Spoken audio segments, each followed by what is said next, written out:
말씀 보겠습니다. 주시는 말씀은 시편 119편 81절에서 88절 말씀입니다. 시편 119편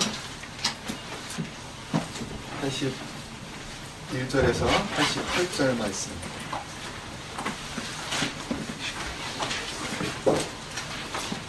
시편 119편 81절에서 88절 말씀 제가 읽습니다.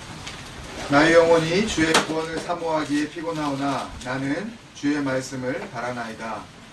나의 말이 주께서 언제나 나를 안위하실까 하면서 내 눈이 주의 말씀을 바라기에 피곤하니이다. 내가 연기 속에 가죽부대같이 되었으나 주의 율례들을 잊지 아니하나이다. 주의 종의 날이 얼마나 되나이까. 나를 핍박하는 자들을 주께서 언제나 심판하시리이까. 주의 법을 따르지 아니하는 교만한 자들이 나를 해하려고 웅덩이를 팠나이다. 주의 모든 계명들은 신실하니이다. 그들이 이유 없이 나를 핍박하오니 나를 도우소서. 그들이 나를 세상에서 거의 멸하였으나 나는 주의 법도를 버리지 아니하였사오니. 함께요. 주의 인자하심을 따라 나를 살아나게 하소서. 그리하시면 주의 입의 교훈들을 내가 지키리이다. 아멘. 잘 지내셨나요? 네, 금요기도회 때 뵌 분도 있지만 또 조만간 뵌 분도 있는데 같이 인사 나눌까요? 주님의 이름으로 사랑합니다. 사랑합니다. 사랑합니다.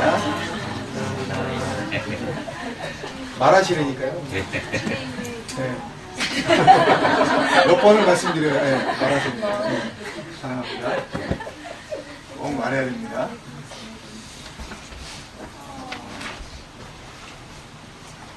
1박 2일 수련회를 다시 시작하는 것 같은데, 네. 기분 좋은 착각이 자꾸 드는 이유가 예배 때문일까요? 현규 집사님 때문이라서 그럴까요? 아니면 그 후에 준비된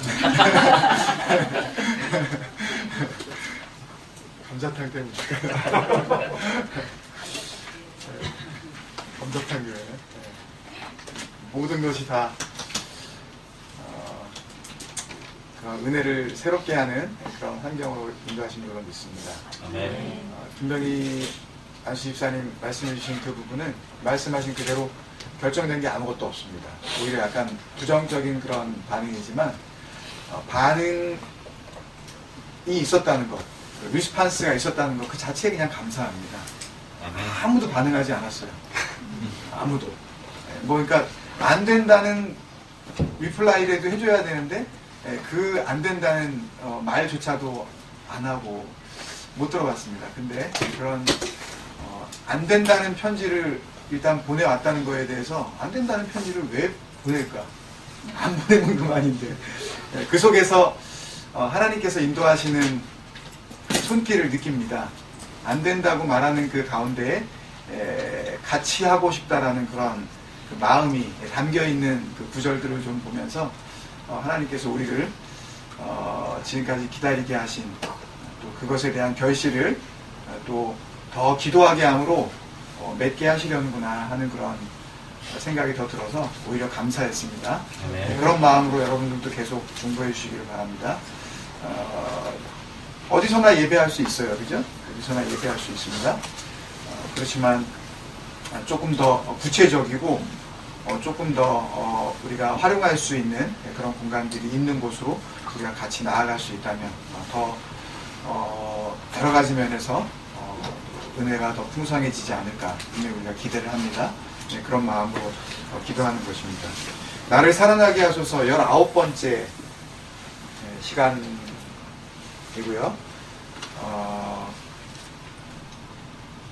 전체 119편의 내용으로 보면 딱 이제 절반을 이제 만나게 되는 그러니까 22개의 단락 가운데 11번째 단락이 되는 단락이 바로 오늘 단락입니다. 아주 이 말씀의 내용을 보면 절정을 이룹니다. 아주 고난의 피크라는 것을 알 수가 있어요. 이보다 더 심할 수는 없다. 싶을 정도로 아주 심각한 지경에 이른 그런 시인의 상황을 상당히 개인적인 경험으로 느껴질 정도로 그렇게 지금 적어 내려가고 있습니다. 시편 119편은 절대적으로 개인적인 경험을 고백하거나 기록한 증거가 아니에요. 시편 119편은 하나님을 믿는다고 하는 백성들이 바라봐야 할 시선, 하나님을 따른다고 하는 하나님 이외에는 섬길 수 있는 이 신이 없다라고 고백하는 그런 유일한 신앙, 그것을 간직하고 있는 사람들이 고백해야 할 신앙 고백입니다. 그렇지만 다분히 개인적인 경험을 기록해 나가고 있는 것처럼 느껴지고 있는 이유는 하나님의 말씀을 따라서 살려고 할 때에 우리에게 다가오는 그런 현상들이 바로 이와 같다라는 것을 말씀을 통해서 우리에게 알려주고 있는 겁니다. 금요기도회 때도 나누었지만 주님께서 소위 그 산상수훈을 통해서 복에 대해서 이제 이야기하시고 누가 하늘의 복을 받고 누가 천국을 소유하게 되고 누가 하나님의 위로를 받고 이 이야기를 쭉 해 나가시다가 너희는 세상의 소금이다, 너희는 세상의 빛이다 말씀을 하시기 전에 예고하신 게 있어요. 뭐예요? 핍박이에요. 고난이에요. 박해입니다. 아주 정말 죽음을 직면할 정도로 당할 수밖에 없는 그런 엄청난 이 상황이 우리에게 분명히 닥쳐온다.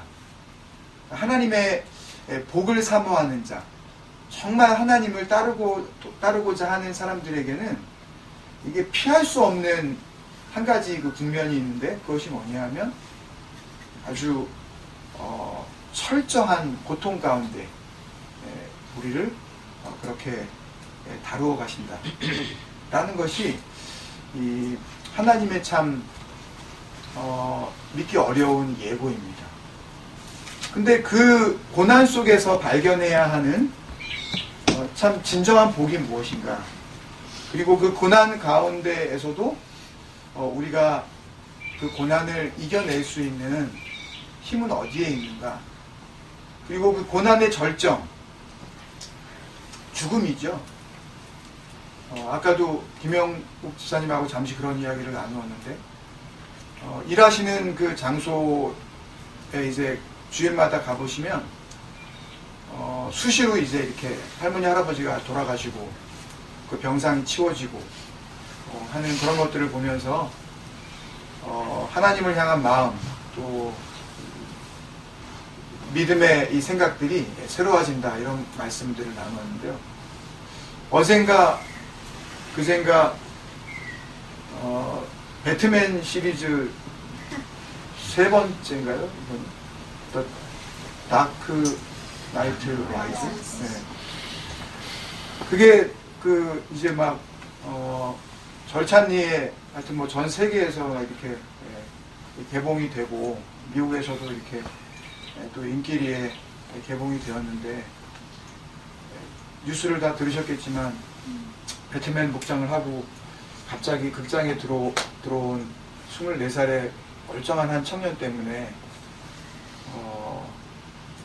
정말 아무 죄도 없는 그런 무고한 사람들이 죽음을 맛보았죠. 3살짜리 아이도 그 총격에 의해서 죽지 않았습니까? 이런 일을 볼 때 많은 사람들이 하나님을 믿지 않는 사람들은 물론이거니와 하나님을 믿는 사람도 봐라, 이게 하나님이 어디 있냐, 하나님이 계시다면 아무 죄도 없는 저 순진무구한 3살짜리 아이가 저런 미친놈이나 다름없는 엉뚱한 인간에게 총에 맞아 죽어가는 것을 그대로 놔두실 리가 없다. 어떻게 하나님이 사랑의 하나님이라면 이런 일을 당하게 하실 수 있겠느냐. 여러분 입장을 바꿔놓고 한번 생각을 해보세요. 배트맨 새로운 시리즈가 나왔다. 3살짜리 애가 뭘 알겠습니까? 걔를 데리고 온 가족이 극장에 갔습니다. 그런데 이게 무슨 일인지 영화가 진행되는 가운데 배트맨 복장을 한 사람이 나타나요. 그래서 이게 극장에서 또 우리를 위해서 또 특별한 또 퍼포먼스를 선사해 주려고 그러나 보다. 그랬더니 연막탄을 터뜨리고 총을 쏴버리고 내 아이가 내 보는 앞에서 낭자하게 피를 흘리며 죽어간다. 내가 믿는 하나님을 바라보면서 그 아이를 바라볼 때 하나님에 대한 믿음, 그 사랑이신 하나님에 대한 내 생각이 변하지 않을까요? 아이를 다 가지고 계시죠? 부모님들 한번 생각을 한번 입장을 바꿔놓고 한번 우리가 생각해 보십시다. 아무 이유 없이 오늘 말씀에 보면 86절에 고난을 당하는데 핍박을 당하는데 어떻게 해요? 이유 없이. 이게 이유 없이 정도가 아니라요. 이 이유 없이라는 단어의 히브리 원어는요.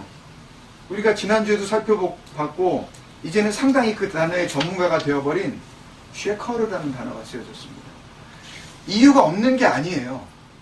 이유가 없는 정도가 아니라 없는 이유를 만들어서 뭘로? 거짓으로 나를 핍박하는 겁니다. 그런 가운데에도 하나님을 향한 믿음, 그 죽어가는 3살짜리 아이를 품 안에 안고 주님 사랑합니다. 주님 감사합니다. 이런 고백이 나올까요? 오늘 어떻게 시인은 이런 가운데에서도 하나님을 향하여 단 한마디도 원망하지 않을 수 있을까요? 그래서 저는 오늘 말씀의 그 부제목을 이렇게 하나님으로부터 얻게 되었습니다. 말씀이 최선이 될 때 나에게 일어나는 일. 말씀이 최선이 될 때 나에게 일어나는 일. 한번 따라해 보실까요? 시작. 말씀이 최선이 될 때 나에게 일어나는 일.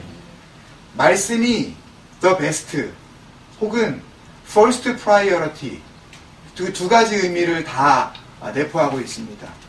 말씀이 최고의 것입니다. 말씀이 심지어는 뭐보다 죽어가는 내 눈앞에 이유 없이 죽어가는 3살짜리 내 아이보다 뭐가 더 베스트다? 이게 되겠습니까, 여러분? 이게 가능하시겠어요? 내 눈앞에서 이유 없이 까닭 없이 내 가족이 죽어가고 있을 때 그럼에도 불구하고 나는 말씀 때문에 나의 삶에 가장 최고의 삶을 살고 있다. 여러분 고백하실 수 있습니까? 하시던 사업이 두동강이 나버렸어요. 이유 없이 공격을 당해서 송두리째 날아가 버렸습니다. 하나님, 내가 이 사업을 통해서 하나님께 드린 것이 얼만데 이 사업을 통해서 앞으로도 주님 앞에 헌신할 수 있는 가능성이 얼마나 무궁무진한데 하나님 이러실 수 있습니까? 어떻게 우리 집을 향하여 우리 가정을 향하여서 하나님 이렇게 다루어 가실 수 있습니까? 여러분 마음에 스치고 지나가는 원망이 없을까요? 바로 그때에 그래도 주님 나에게 말씀 주셔서 이 말씀이 남아있기에 나는 모든 것을 잃었지만 모든 것을 얻은 것이나 다름없습니다. 라고 우리가 고백할 수 있을까요? 저는 제 스스로가 주님 앞에 간절히 기도했습니다. 아버지 하나님, 모든 것을 다 잃어도 내 눈앞에서 도저히 내가 감당할 수 없는 그런 이가 갈리고 가슴이 무너져 내리는 그런 고통이 나에게 다가오더라도 말씀 한 가지 나에게 주신 그 이유만으로 내가 지금 하나님으로부터 최선의 삶을 부여받았다. 입술로만이 아니라 내가 온 마음으로 주님 앞에 고백할 수 있는 하나님의 사람 되기를 원합니다. 저는 기도했습니다. 이 기도가 우리 공동체 어른들로부터 우리 아이들에게 이르기까지 모든 사람의 기도가 되기를 간절히 축원합니다. 아멘. 말씀이 최선이 될 때 나에게 일어나는 일, 답은요, 모든 것을 얻게 됩니다. 말씀이 최선이 될 때 나에게 일어나는 일, 모든 것을 얻게 됩니다. 오늘 마지막 88절에 보면 다른 모든 것들을 잃은 것처럼 그렇게 절대절명의 위기 상황에서 잃지 않은 한 가지 하나님의 놀라우신 선물이 있는데 그것을 시인은 이렇게 고백합니다.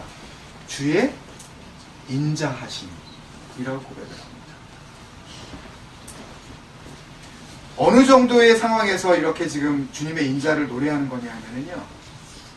지금까지 11년, 10년까지 쭉 말씀이 진행되어 오면서 그 어렵고 힘든 상황에 노출이 되었었던 이 시인이 한 연에서 2번 정도 자기의 고통을, 고난을 하나님께 하소연한 적은 있습니다. 그런데 이 중반전을 돌면서 마치 이 달리기 경주를 하거나 마라톤을 할 때의 이 터닝 포인트, 어떤 이 중반전을 이렇게 돌아 나오는 그런 길목에 있는 이 정확하게 절반이 이제 끝나는 이 11년에서 이 고통의 이 절절함이 5절이나 연속으로 지금 하나님 앞에 고백이 되어집니다.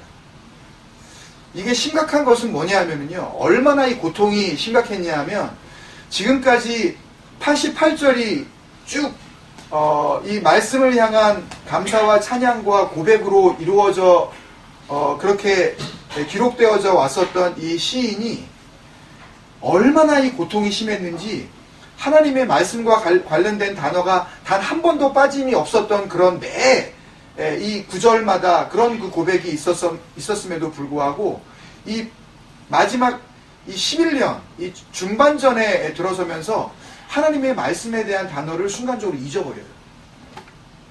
얼마나 고통이 심했으면. 그 이야기들을 한번 잠시 살펴보고 말씀을 정리합니다.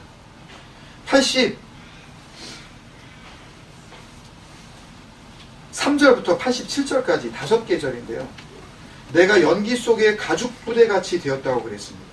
영어 성경을 보면 I am like a wine skin in the smoke 그랬어요. 그냥 우리는 여기 가죽 부대라고 되어 있지만 와인 스킨이라고 그랬습니다. 뭐겠습니까 여러분? 와인 스킨. 가죽은 가죽 부대인데 뭘 담아둔 가죽 부대? 포도주를 담아둔 가죽 부대.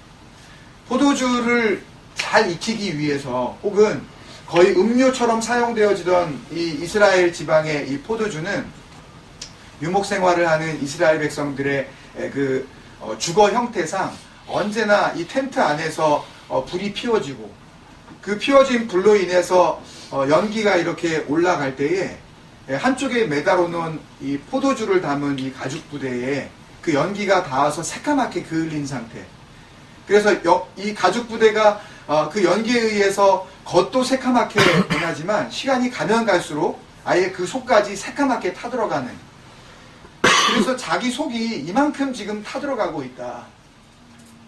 그 지금 자기의 가슴 아픈 상황을 하나님 앞에 지금 현실적인 자기의 이 포도주, 이 가죽 부대를 비유해서 지금 고백을 하고 있는 겁니다. 하나님, 내 겉과 속이 아주 새까맣게 타들어가고 있습니다. 여러분 그러신 적 있죠? 아주 마음이 바삭바삭 타는 경우. 이게 뭐 어떻게 표현할 기회는 없잖아요. 그 속이 타는 경우를 뭐 구체적으로 말은 할 수는 없지만 아주 바삭바삭 타는 경우. 그래서 맛도 없지만 음식이 맛도 없지만 먹어도 이게 살로 가지 않아서 사람이 아주 그냥 이렇게 아주 바싹 말라가는 그런 상황. 그죠? 그런 고통 가운데 지금 있는 것을 고백합니다. 84절에서는요. 주의 종의 날이 얼마나 되나이까? How long must your servant wait? 내가 얼마나 더 기다려야 되겠습니까? 이제는 기다리다가 지쳤다는 거예요. 기도한다고 열심히 했는데 뭐가 없어요? 응답이 없어요. 여러분 그러신 적 있습니까? 여러분? 죽어라고 기도했는데 기도가 응답이 없어요. 그 상황까지 갔어요. 이제 내 사는 날이 얼마나 남았습니까, 주님? 이제 나 끝났습니다, 주님. 응답을 하시려면 빨리 해주시든지 아니면 죽는 거를 보시겠습니까, 주님? 이 이야기를 하고 있는 거예요. 끝까지 갔다는 이야기예요, 지금. 85절에 그 사람들이 뭘 팠어요? The arrogant dig pitfalls. pitfalls라는 이 단어, 이 웅덩이라는 것은 사람을 잡으려고 판 웅덩이가 아니에요. 이거는 함정입니다. 이 날짐승들이나 들짐승들, 이 짐승을 갖다가 잡기 위해서 사냥꾼들이 놓는 덫을 의미하죠. 땅을 파고. 그런데 지금 자기에게 함정을 팠다는 거예요. 심각한 모함이 있는 거죠. 하여튼 걸려들 수밖에 없는 상황. 나는 거기에 함정이 있는지도 모르고 그 길을 지나갈 것이고 그 길을 나는 무심코 지나가다가 그 함정에 빠질 것이고 그래서 나는 헤어날 수 없는 그런 상황으로 갈 수밖에 없는 그런 지금 지경입니다. 라고 지금 고백을 하고 있는 거죠. 그런 일 당해보셨나요, 여러분? 누군가가 파놓은 함정에 그냥 어처구니 없이 빠져버린 그런 경우. 지금 시인은 지금 자기 상황을 이렇게 지금 고백하고 있는 거예요. 그리고 86절에 가서 그렇게 이야기하지 않습니까? 그들이 이유 없이 나를 핍박합니다. 나를 도우소서. 여기서 중간에 이 히브리어도 마찬가지지만 영어 성경도요. 나를 도우소서가 우리 한국 성경은 뒤에 나와 있지만 사실은 그 중간에 나와 있어요. Help me! Help me! Help me는 어느 때 주로 하는 거예요? 주로 물에 빠졌을 때. 사람이 죽어갈 때. 당장 살려달라 그럴 때 Help me! 그러죠. 웬만큼 이게 긴급하지 않고서는 Help me! 이런 소리 잘 안 합니다. 그냥 나한테 좀 너 도와줄래? Give me your hands. 조금 이러면서 조금 이렇게 여유가 생기죠. 정말 Help me! 나 끝났습니다, 주님. 물 한 번 더 한 모금 더 삼키면 나 익사하는 겁니다, 주님. 마지막까지 와 있는 거예요. 근데 이렇게 된 까닭이 뭐라고요? 이유 없이 그들이 나를 핍박했기 때문에. 심지어는 쉐커를 거짓된 걸로 나를 이렇게 붙잡아 맸기 때문에. 그리고 마지막으로 뭐라 그럽니까? 그들이 나를 세상에서 거의 멸하였습니다. 나 끝났다는 거예요. 영어 성경에 보면 They almost wipe me from the earth. 나를 갖다가 wipe from the earth. 나를 갖다가 쓸어버렸다는 거죠. wipe off. 나를 그냥 완전히 그냥 이 세상에서 없는 존재로 어떻게 됐다는 거예요? 이제 나 죽었다는 거예요. 여기까지 지금 내몰린 겁니다. 이런 상황에서 끝까지 놓지 않았던 게 뭐예요? 순서가 중요합니다, 여러분. 이 순서를 붙잡아야 되는데요. 이 순서가 잘못된 신앙을 가지고 있는 사람들이 하나님을 오해하고 멀쩡하게 믿는 것 같다가 하나님을 배신할 수가 있습니다. 순서가 굉장히 중요해요. 그 순서에 대해서 말씀을 드리고 말씀을 마치려고 합니다. 오늘 말씀의 부제가 말씀이 최선이 될 때 나에게 일어나는 일이라고 말씀드렸습니다. 말씀이 나에게 최선이 될 때, 말씀이 나에게 최우선이 될 때 나에게 일어나는 일. 그렇게 저는 조금 더 구체적으로 말씀을 드리고 싶어요. 여러분에게 정말 말씀이 최우선이 되지 않고서는 우리에게 아무 일도 일어나지 않습니다. 다시 한번 말씀드려요. 하나님의 말씀이 나에게 the best, first priority, 최우선이 되지 않는 이상 아무 일도 일어나지 않는다고요. 심지어는 뭐도 일어나지 않아요? 구원도 일어나지 않습니다. 여러분 절대 착각하지 마세요. 내가 하나님을 믿음으로 내가 구원을 받았다? 착각하지 마십시오. 오늘 말씀은 우리에게 분명한 순서를 알려주고 있어요. 뭐가 먼저고 뭐가 나중이라는 것에 대해서 분명히 말씀해주고 있습니다. 내가 구원받았다고 정말 믿는다면 내가 또 한 가지 확실히 해야 할 내 삶의 증거가 있다고 오늘 말씀 우리에게 알려주고 있어요. 81절에 보면 나의 영혼이 구원을 사모하기에 피곤합니다. 구원이 지금 왔다는 거예요? 안 왔다는 거예요? 아직 안 왔으니까 피곤한 거죠. 지쳐버린 거예요. 얼마나 하나님의 그 구원이 내 눈앞에 도달하지 않았다는 것을 내가 알았기에 나는 지칠 대로 지쳐버린 겁니다. 피곤한 거예요. 근데 뭘 바라봐요? 말씀을 먼저 바라보는 겁니다. 구원보다 뭐가 먼저가? 말씀이 먼저가.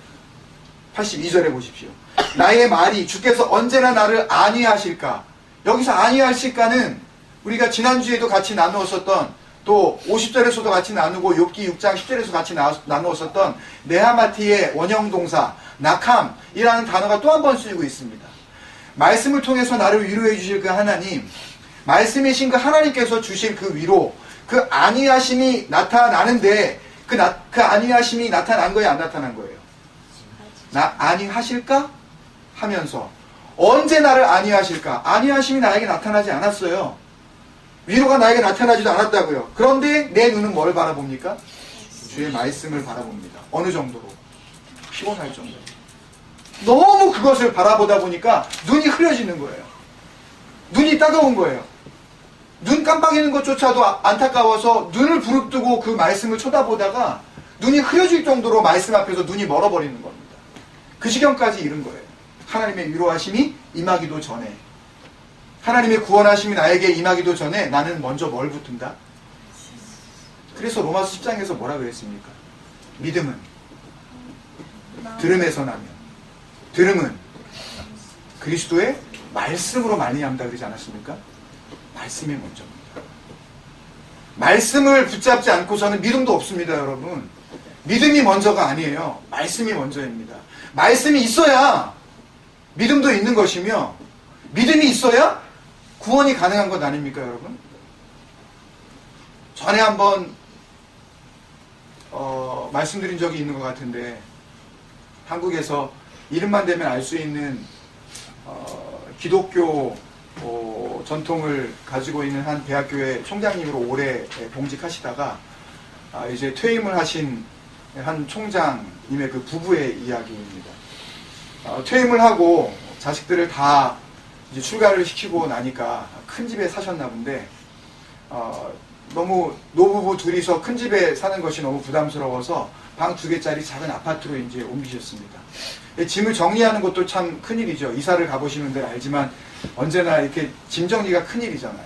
김명 권사님 이쪽 집에 있다가 저쪽 집으로 가시면서 짐 정리가 참 큰 그 아주 미션 아니었습니까? 줄이고 버리고 또 막 이런 그 과정들이. 이 부인 되시는 이 총장님은 장로님이고, 부인 되시는 분은 이제 권사님으로 은퇴하신 분인데, 이분이 이제 짐을 다 줄이고 이제 줄이면서 이렇게 없애다 보니까 자기가 가지고 결혼할 때부터 이제 쭉 가지고 있던 폐물, 그리고 좀 돈이 생기면서 이제 마련했었던 이 중요한 보석들이 있는데, 다른 것들은 대가 이렇게 숨길 수가 있는데 자기가 가장 애지중지하는 이 웬만한 그 애기 손톱 크기만한 몇 캐럿인지 모르겠지만 다이아몬드가 하나 있었던 거예요. 다이아몬드 반지가. 그래서 이것은 아무데나 둘 수가 없어서 고민을 하고 집안을 다 둘러본 겁니다. 이걸 어디다가 숨겨야, 그래야 이거 안전하게 이것을 보관할 수 있을까. 그래서 온 집안을 다 이렇게 보다가 문득 냉장고를 이렇게 보게 되었는데, 냉장고가 오래돼서 냉장고를 이렇게 열면 거기에 이제 마그네틱이 착 붙지 않습니까? 근데 이 마그네틱 부분이 이제 오래돼가지고 구멍이 나 있는 것 같다가 생각을 해낸 거예요. 그래서 거기다가 신문지로 다이아몬드 반지를 줄줄 말아서 젓가락으로 그 구멍 내다 푹 쑤셔 넣습니다. 아무도 거기에 다이아몬드가 있으리라고는 생각하지 못할 거라고 생각을 하고, 그렇게 다이아몬드 반지를 거기다가 숨겼죠. 이 총장님이 집에 계시다가 권사님이 하루는 외출을 하셨는데, 내가 뭐 이사도 했고 좋은 일을 좀 할 수 없을까, 아내를 좀 기쁘게 할 수 없을까 생각을 하다가, 냉장고가 너무 낡았는데 이 냉장고를 갖다가 좀 새로운 아파트에 맞게 좀 근사한 냉장고로 좀 바꿔줘야 되겠다 생각을 하고 새로운 신형 냉장고를 갖다가 구입을 했습니다. 그러니 뭐 아파트가 좁으니 냉장고 2개를 둘 수가 있나요? 마침 강냉이 장수가 지나가고 있는데 잘됐다고 생각해서 그것을 갖다가 강냉이를 갖다가 한 봉지 받고, 그리고서 냉장고를 갖다가 줬습니다. 그리고 권사님이 돌아오셨어요. 보니까 장로님이 싱글벙글 하는 겁니다. 왜 이런 표정을 보통 잘 안 짓는데 왜 이렇게 나를 반가워할까? 그러면서 장로님이 하는 이야기가, 내가 당신을 위해서 좋은 일을 하나 했는데 한번 맞춰보라고. 무슨 일을 했는데 그렇게 싱글벙글 거리냐고. 당신이 이 좋은 집에 이렇게 이사는 왔는데 낡은 냉장고를 계속 쓰고 있는 그 모습이 너무나도 내가 안쓰러워서 냉장고를 내가 바꿨다고. 보니까는 냉장고가 새로운 냉장고가 떡하니 그 자리에 있는 거예요. 그러면 그 낡은 냉장고는 어디 갔냐고. 그랬더니 걱정하지 말라고. 내가 깡냉이 많이 받고 깡냉이 장수한테 팔았다. 권사님이 자초지경을 이야기했죠. 난리가 났습니다. 온 동네를 찾아다니는 거죠. 깡냉이 장수가 어디